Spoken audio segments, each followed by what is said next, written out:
This video sponsors by Buymode Online Shopping. இங்கு தரமான பொருட்கள் வாங்கி பயன்பெறுவீர்கள். பாட்டியின் மீது பேத்தியின் பாசம் பற்றி சிறுகதை. அம்மா, நான் உங்க மருமக பேத்தி 3 பேரும் ஷாப்பிங் மால் போறோம். நீங்க வீட்டை பார்த்துப்பீங்க தானே?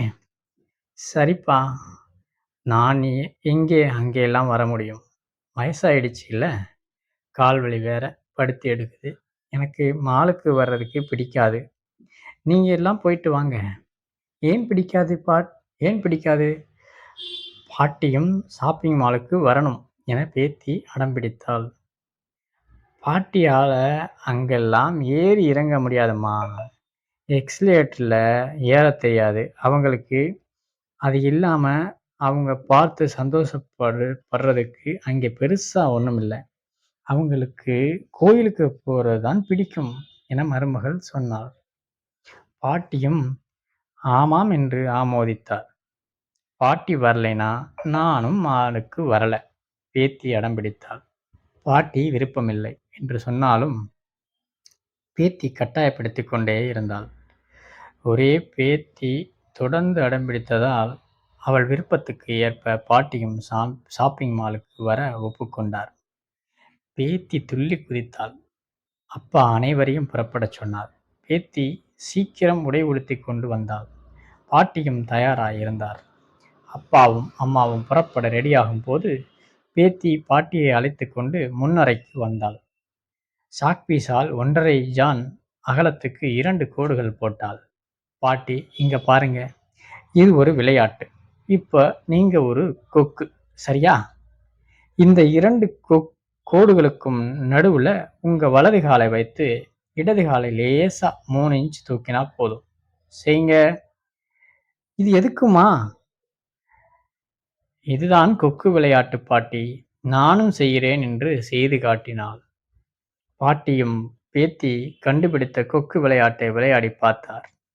பையனும் மருமகளும் வர ஷாப்பிங் மாலுக்கு ஆட்டோ பிடித்து போனார்கள். அங்கே நகரும் படிக்கட்டுகள் நகர்ந்து கொண்டிருந்தன. இதில் எப்படி பாட்டி ஏறுவார் என்று மகனும் மருமகளும் யோசிக்கும் போது பேத்தி மட்டும் பாட்டியை நகரும் படிக்கட்டு முன்னால் செல்லமாக இழுத்து வந்தாள். பாட்டி, இதுல பயப்பட எதுவும் இல்லை. இப்ப நீங்க கொக்கு விளையாட்டு விளையாடுங்க என்றாள்.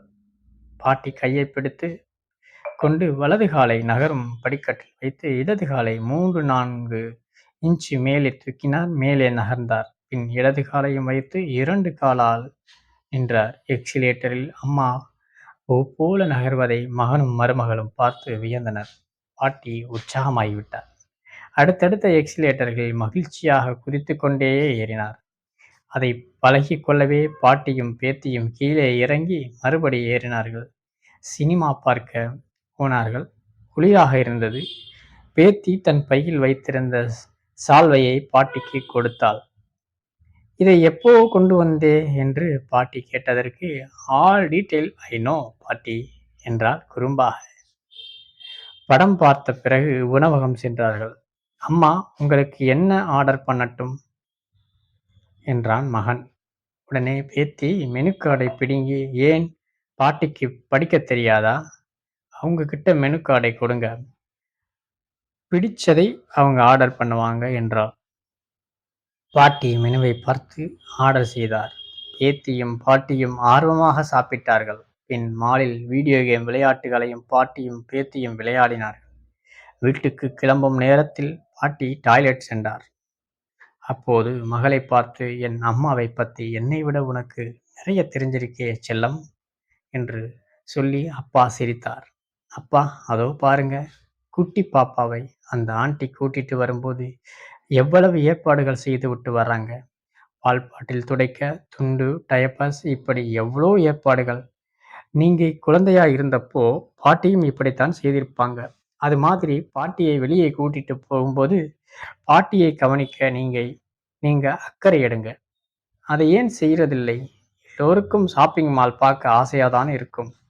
நீங்களாகவே வயசானவங்க கோயிலுக்கு போவாங்க, ஜாலியா இருக்க மாட்டாங்கன்னு நினைச்சுக்காதீங்க. அவங்க வரலைனாலும் மனசுக்குள்ள ஆசை இருக்கும். நீங்க தானே வற்புறுத்தணும் அப்பா என்றாள். தன் மகளிடம் புதிதாக கற்றுக்கொண்ட மகிழ்ச்சியில் அப்பா நெகிழ்ந்திருந்தார். முற்றும்.